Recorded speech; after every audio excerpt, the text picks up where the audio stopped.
Welcome back, everybody, to The Deep Dive, where we uncover hidden patterns and challenge conventional thinking. That's right. And today we're diving into something called survivorship bias, Survivorship bias, okay. which is this sneaky little mental trap that can seriously warp our perspective. Sneaky how? Well, you see, our brains are wired to focus on the winners, the success stories. Yeah, we love a good success story. But that focus, it makes us overlook all the folks who tried and failed.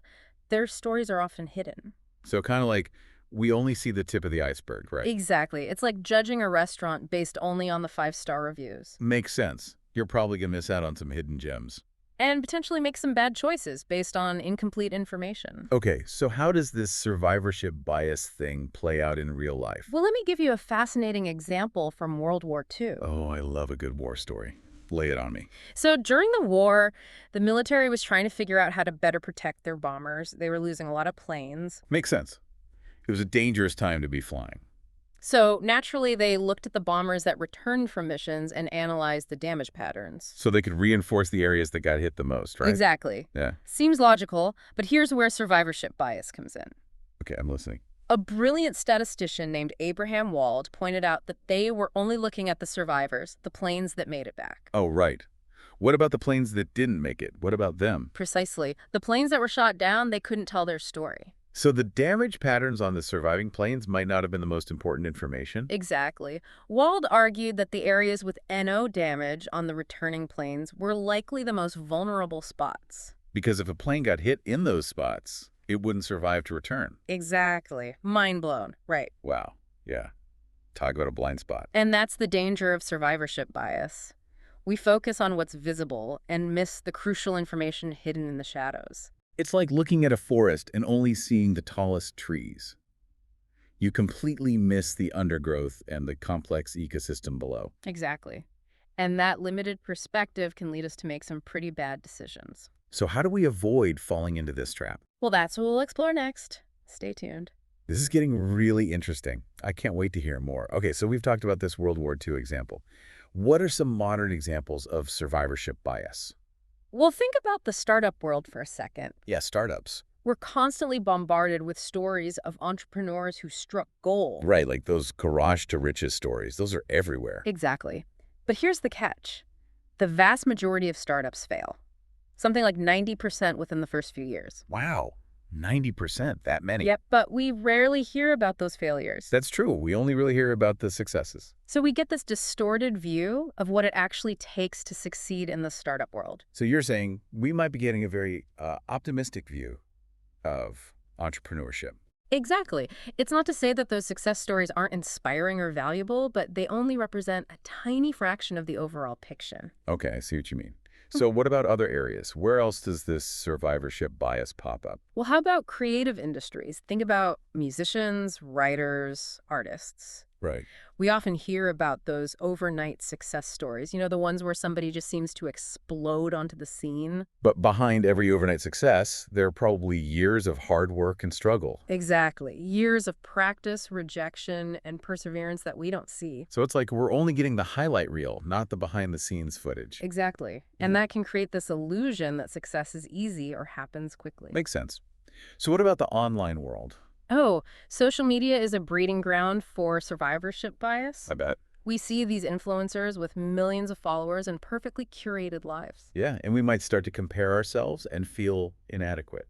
Right, but what we don't see are all the people who are trying to build a following and not getting anywhere. It's like for every influencer with millions of followers, there are thousands who are struggling to get 100. Precisely. And that can give us a really distorted view of what's realistic. So it's not just about the success stories, but it's also about understanding the failures and struggles that are hidden from view. Right, exactly. It's about seeing the complete picture, not just the highlight reel. Okay, I'm starting to get it. So how do we protect ourselves from this survivorship bias? Well, that's what we'll discuss in our next segment. We'll explore some strategies for overcoming this bias and making more informed decisions. Okay, so we've uncovered this sneaky survivorship bias, seen it in action, and it's everywhere. It really is pervasive, but the good news is awareness is a huge step. Right, so knowing about it, that's got to help us avoid the trap, right? Absolutely, and there are some practical things we can do. Like what? Give us the tools. Well, first, actively seek out the full picture, not just the flashy successes. So, like, if you're researching a career path, don't just read about the rock star CEOs. Exactly. Talk to people who struggled, changed careers, maybe even failed along the way. Because those stories, they're valuable too, right? They teach us something different. Absolutely. They highlight the challenges, the detours, the resilience it takes. Okay, so diversify the information we're taking in. What else? Second, question those narratives that seem too perfect. I mean, those I woke up one morning and was a millionaire stories. Exactly. Every success has hidden complexity. Luck, timing, hard work we don't see.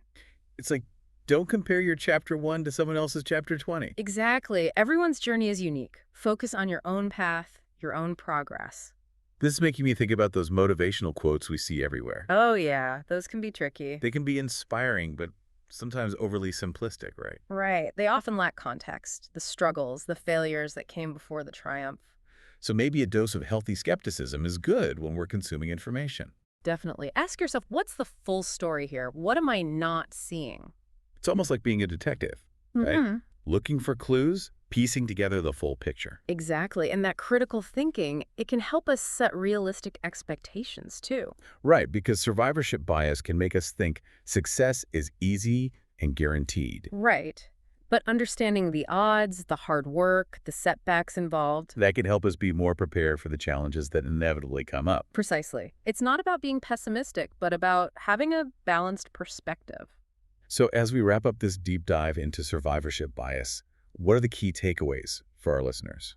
I'd say, remember, success stories are just one side of the coin. There's a whole other side, filled with struggles, failures, and valuable lessons. Seek out those stories too. They can be just as inspiring, if not more so. And don't forget to question everything.